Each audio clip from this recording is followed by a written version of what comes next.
अच्छा नीतीश, हाँ, अपना देश में सबसे बड़का पर्व कौन सा मनाया जाता है? घर वाली है गुरुजी। कैसे? हफ्ता में तो 5-6 बार मनाना ही कैसे पड़ता है।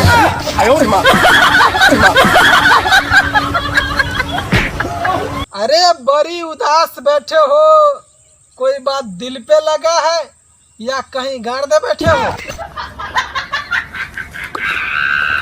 ये सुनाओ। अरे एकदम पेश कर, आज तो मैं आग लगा दूंगा आग। तेरे आंखों का जादू मेरे दिल पे छाया। अरे एकदम गहरा सा छाया। तेरे आंखों का जादू मेरे दिल पे छाया। अच्छा 1 मिनट रुक, मैं मूत के आया।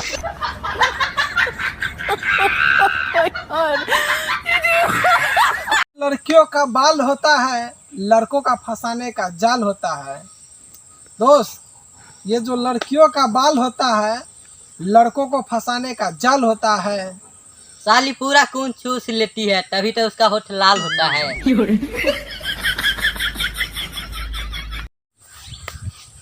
अरे आगे से सलमान खान, वाह, बगल से रणवीर कपूर, ई का पीछे से सनी लियोनी।